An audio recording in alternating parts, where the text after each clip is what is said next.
څنګه کولی شو چې ځان خپله کامیابۍ پورې ورسو، څنګه کولی شو چې تر کامیابۍ ورسیږو.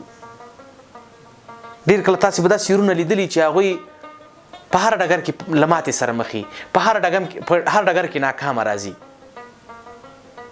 صحیح ده. تېره ورځ زه له یو چا سره په یو ګاډي کې سپور شوم، نو بیا راته کیسه کوله په لاره کې، راته ویلې چې استاده یو ځل مې دکان جوړ کړو، دکان کې مې ګټه ونه کړه، یعنې لنډه دا چې پکې ناکام شوم، هغه څه چې زما هدف و هغې ته څه ونه رسېدم. وایي دوهم ځل مې بیا یو د سمسارۍ دکان جوړ کړو، هغې هم وایي داسې چندان ګټه ونه کړه. په درېیم ځل مې بیا د رخت دکان جوړ کړو، هغې هم داسې ګټه ونه کړه. په څلورم ځل باندې مې وایي کارتونو خرڅول شروع کړه، صرافي مې شروع کړه، هغې هم ګټه ونه کړه. اوس وایي دغه ټکسیواني چلوم خو دې کې هم خونده نشته. ما ورته وخندل، ما ورته وروره ته 4 ځلې تجربه شوی، خو تا له تجربې نه استفاده نه ده کړې. تا چې په لومړي ځل لپاره دغه دکاندارۍ کې خپل هدف ته ونه رسېدې، تا به دلیل سنجولی و، د شپې به دې ځان سره سوچ کړی و، یو دم به نه و دکې دی. تا به لومړی له ځان سره سوچ کړی و چې آیا څه دلیل و، څه ستونزه وه، څه خنډ زما پر مخ پروت و چې زه خپل هدف ته ونه رسېدم، ولې مې دکانداري کامیابه نه شوه. دا په دې فکر ونه که، په دوهمه خو به دې کړی و، په درېیمه کاروبار باندې خو به دې فکر کړی و، ولې ناکامیږو، ولې په هر ډګر کې د بریا سره نه راځو. اوس د بریا راز او د کامیابۍ راز دلته مهم پوینټونه زه درته وایم چې څنګه کولی شو چې موږ تاسې د کامیابۍ راز ترلاسه کړو، څنګه کولی شو چې موږ تاسې د خپلې بریا راز ترلاسه کړو. صحیح ده که نه؟ زه روان یم، وغورځېدم، چې وغورځېدم نو اوس دلته ماته نه ده پکار چې زه خپل مسیر تعقیب کړم او بیرته ځم. چې وغورځېدم او ځم، نه، ته ولې وغورځېدې؟ دلیل پیدا که، ولې موږ وغورځېدو، دا دلیل پیدا که. که ته نن دا دلیل پیدا نه کړي، بله ورځ بیا غورځې، بله ورځ بیا غورځې، بله ورځ بیا غورځې.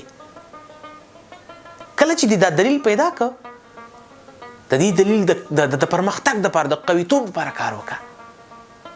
که ته دا دلیل نن پیدا نه کړي نه، سبا بل ځای کې بیا غورځې، سبا بل ځای کې بیا غورځې، سبا بل ځای کې بیا غورځې. یو کاروبار چې موږ تاسې کوو، په دې کاروبار کې موږ تاسې ښه پرمختګ ونه کړو، ته دا ځان هم مطالعه کړه، خپل کاروبار دې مطالعه کړه چې ولې موږ په دې کاروبار کې پرمختګ ونه کړو. صحیح ده؟ ولې موږ په دې کاروبار کې کامیاب نه شو؟ آیا څه ستونزه پرته وه چې زما د بري یا زما د پرمختګ مخه یې ونیوله، زما د پرمختګ مخه یې خنډ کړه او ډپ یې کړه؟ صحیح ده؟ ورونو، کله چې تاسې غواړئ چې په هر ډګر کې بریالي شئ، کامیابه شئ، صحیح ده، او سره د بریا راشئ، زه درته څو مهمې خبرې کوم، یو څو مهمې نقطې درته وړاندې کوم. یوه خبره دا ده چې کوشش وکئ چې خپل هدف وټاکئ.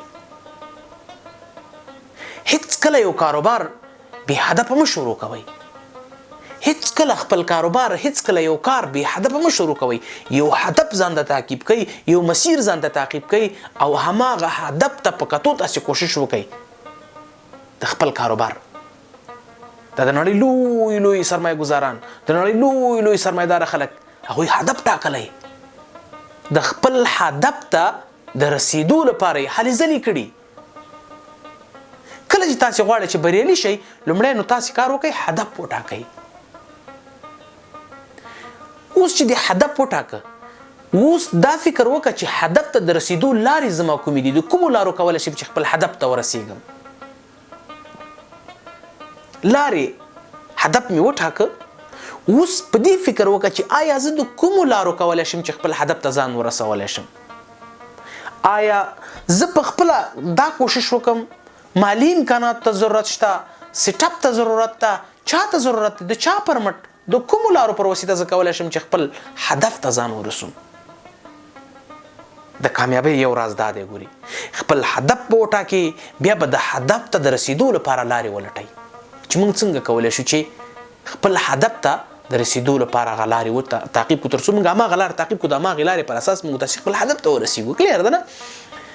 دوهمه خبره دا ده چې هدف مې وټاکه، صحیح ده، له هدف نه وروسته مې د هدف ته لارې مو لټولې. اوس نو ته خپل ځان مطالعه کا چې آیا ته په خپله په دې لاره تلی شي، آیا ته په خپله دې هدف ته ځان رسوی شي. که چېرته دې په خپله ځان هدف ته رسولی شي خو ډېره ښه ده، کلیر ده نه. او که چېرته دې خپله ځان نشو رسوی نو بیا داسې کار وکړه چې یو وړ کس پیدا کړه. صحیح ده، یو وړ کس پیدا کړه، هغه ته یو اتارتیو صلاحیت ورکړه، هغه به دا لاره درته فالو کړي، هغه به دا لاره درته تعقیب کړي، هدف ته رسیږي، هدف ته به ډېر زر ورسیږي. او دوهمه خبره دا ده که نه چې د خپل ځان مدیریت، د خپل ټول کاري ټیم مدیریت دا ډېر مهم دی. د کامیابۍ په راز کې یو دا ډېر مهمه خبره ده. صحیح ده، زه وایم چې زه هدف ته ځان رسوم، صحیح ده، غواړم چې کامیابه بیرته راستون شم، هدف مې وټاکه، د هدف لارې او مسیر مې وټاکه، خپل ځان مې مدیریت که زه وایم چې په خپله نشم کولی، مثلا یو بل کس مې وټاکه. اوس نو د دې بل کس او د خپل کاري سیټ اپ دپاره خپل مدیریت وټاکه. صحیح ده نه، زه چې دغه کار کوم زه باید په ورځ کې څو ساعته کار دی د خپل هدف ته وکم. زه چې هدف ته ځان رسوم په ورځ کې په شپه کې زه باید څومره ساعته کار وکم تر څو خپل هدف ته ځان ورسوم. خپل ځان دپاره ټیم ټیبل او سکیجول برابر کړه، ته به ډېر زر خپل هدف او خپلې موخې ته ورسیږي. که چېرته ته هدف هم ونه لرې، د هدف لارې او مسیر هم ونه لرې، د ځان مدیریت هم ونه لرې او په خپل ځان کې وړتیا هم ونه لرې، هیڅکله به ته خپل هدف ته ونه رسیږي او هیڅکله به کامیاب نه راستنیږي. تل به په خپل ډګر کې ناکامه راستنیږي، تل به په خپل ډګر کې ناکامه یې. له هر کاروبار چې هغه به تا سره سر نه نیسي ناکام دی. نورونو که غواړئ چې کامیابي ترلاسه کوئ، د کامیابۍ راز ترلاسه کوئ، یعنې د کامیابۍ راز او کامیابه شئ، نو څو کاره وکئ، د ځان دپاره هدف وټاکئ. هدف دې وټاکه، هدف دې لوی وټاکه، کوچنی دې وټاکه، هغه تا پورې تړاو لري. اوس هدف ته د رسیدو لپاره لارې ولټوه چې آیا زه دغه هدف ته د کومو لارو رسیدلی شم. او دریمه خبره دا ده چې خپل ځان کې دا وړتیا ووینه چې آیا زه دې هدف ته رسیدلی شم که نه، یو بل پارټنر ته ضرورت شته، یو بل کس ته ضرورت شته. دریمه خبره کې د پارټنر یا کس یا ته به خپله کولی شي چې زه دې هدف ته ځان رسولی شم. کله چې دا برخه انتخاب کړه، اوس په دې غور وکړه چې مدیریت څومره مهم دی. که زه په خپله هدف ته رسیدلی شم یا زما سره همکار باید وي، پارټنر وي چې زه باید له هغه سره یو ځای خپل هدف ته ځان ورسوم، نو اوس دا فکر وکړه چې زه خپل هدف ته رسیږم، خپل هدف ته د رسیدو لپاره باید شپه ورځ کې څومره کار وکړم. صحیح ده، په دې باندې فکر وکړئ، خپل د وخت سکیجول او ټایم جوړ کړئ. کله چې دا کارونه بشپړ کړه او پر همدغې مسیر باندې مخې ته لاړې، یاد ساتئ چې تاسې به په هر میدان کې بریالي وئ، په هر میدان کې به د بریا او د کامیابۍ راز ستاسې په لاس کې وي، په هر ډګر کې به بریالي خلک وئ، ډېر زر به خپل ګول اچیو کوئ، ډېر زر به خپل هدف ته ورسیږئ.